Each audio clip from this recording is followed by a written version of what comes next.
We're making Betty Crocker's original Bisquick mix, keto style, and a few of her other recipes. Let's go!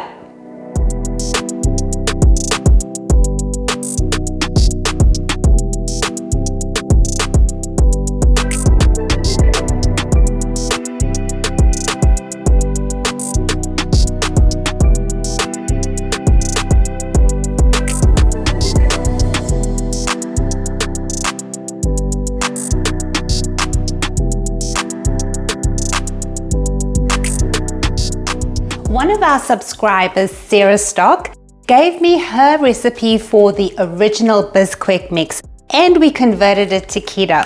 Thank you, Sarah. This is an impossibly easy pie, chicken and broccoli. We are making very large dumplings. I don't know if you can see that. And of course, pancakes, which are all very popular. I do use my Clean Keto or CK flour blend to create a really low carb Bisquick mix, and you will be surprised at how low carb these all really are. Aside from the fact that it's so low in carbs, this CK flour is producing amazing results. You get a full-size pie, and you'll see if you get to make it, it puffs up beautifully in the oven, as evidenced in these beautiful dumplings and regular sized pancakes. The nutritional information and your shopping list is listed in the description box. Let's get into these recipes now.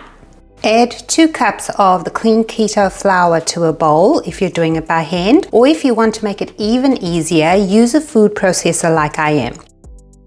Next, 2 tablespoons of baking powder goes in, then 1 tablespoon of monk fruit sweetener, a 1/4 teaspoon of baking soda, and 1 stick or 113 grams of diced cold butter. If you're using almond flour or lupin flour in your CK flour blend, you would need to add a teaspoon of salt. If you're using chicken powder, please don't add any salt. It doesn't need it. Mix that all together. I used speed 1 at first, and this is how it looks halfway.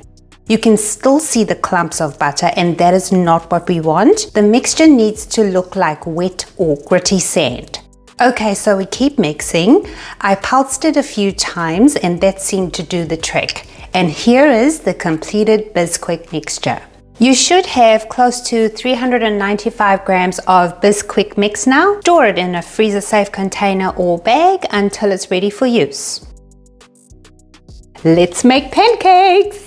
Add 1 cup of Bisquick mix to a bowl, either a 1/4 cup each of water and heavy cream, or a 1/2 cup of almond or coconut milk.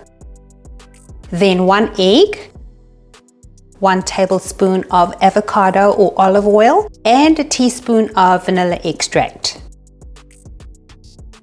Whisk that together until combined, and this batter made 7 regular sized pancakes. You may or may not wish to add sweetener if you like, but do give it a taste and you can decide. You may need to coat your pan with a little butter or oil if you don't have a great non-stick pan. Mine is great, and if you want my crepe pan, I will leave a link in the description box for you. Okay, everyone knows how to fry up pancakes, right? But in this shot, you want to take notice of what the batter is doing and how I control it. As I move the batter to the center, it's going to make your pancakes thicker.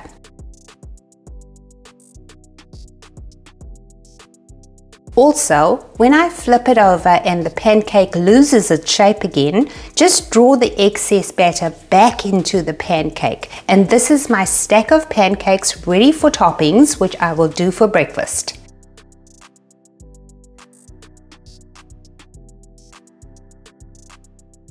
Next up, impossible chicken and broccoli pie that's impossibly easy.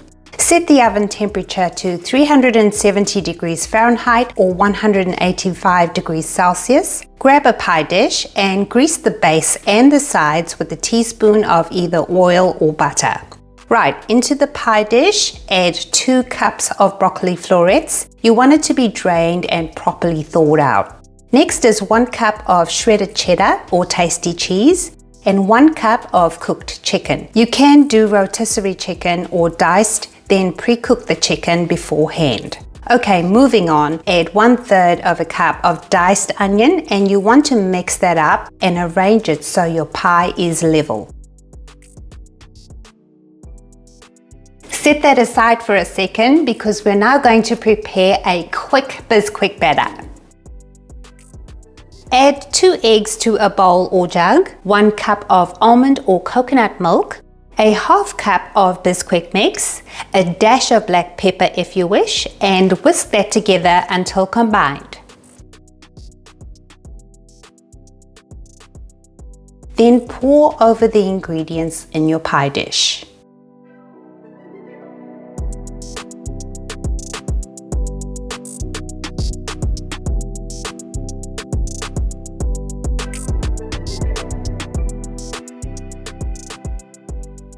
Bake for about 30 minutes. Spread a 1/2 cup of shredded cheddar or tasty cheese and bake for another 5 minutes, depending on how crispy you want your cheese to be, and voila!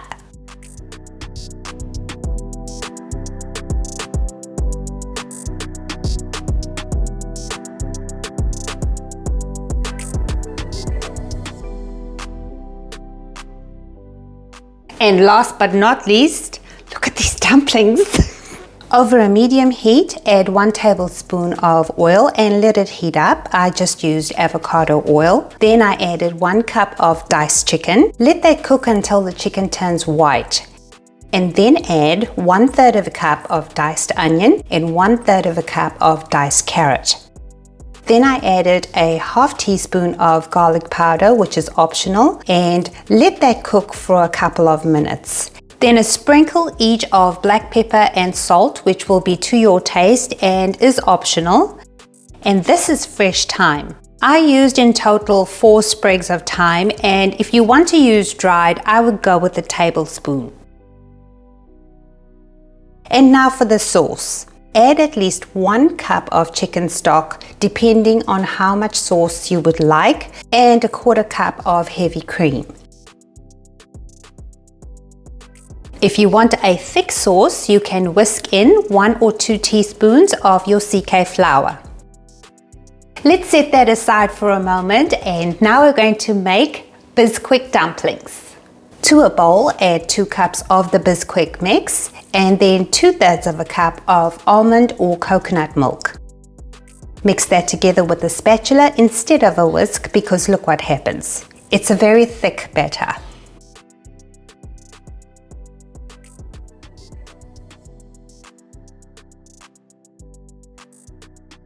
Back to the chicken stew or soup now. Add the dumpling mixture on top of the stew in spoonfuls, or you can use an ice cream scoop to make it easier like I did. Have your heat set to medium again, and you want to seal the pot with the lid once you've added the dumplings so the dumplings can bake in the stew. Let that cook for about 10 minutes and let's check it out. The dumplings have fluffed up and expanded, and shoo! This is going to be a lovely dinner. If you go ahead and check the community section of my channel, you will see some photos of our subscribers going ahead and baking, and someone's made brownies, lemon pound cake, and an impossibly easy coconut pie. The point here I'm trying to make is you don't have to wait for me to post a recipe. Choose the recipe that is non-keto and you can convert it to keto with the CK flour. Just a couple of tips. Of course, if you are using the chicken blend, you don't need to add salt, as I mentioned before. And when you are baking, you want to reduce the temperature to about 10 degrees less so that you can ensure that your baking doesn't go dark or, slightly burn on the crust. If you're using the lupin flour or almond flour blend, do remember you need to add salt and go ahead and bake. I hope you get to try any or all of Betty Crocker's recipes. Thank you so much for watching. Stay safe and be well. Impossible chicken and broccoli pie. That's impossibly... Next up, a chicken and broccoli. We're making Betty Crocker's original bisque. We're making Betty Crocker's original Bisquick. We're making Betty Crocker's original Bisquick. I did use my Clean Keto. Bob?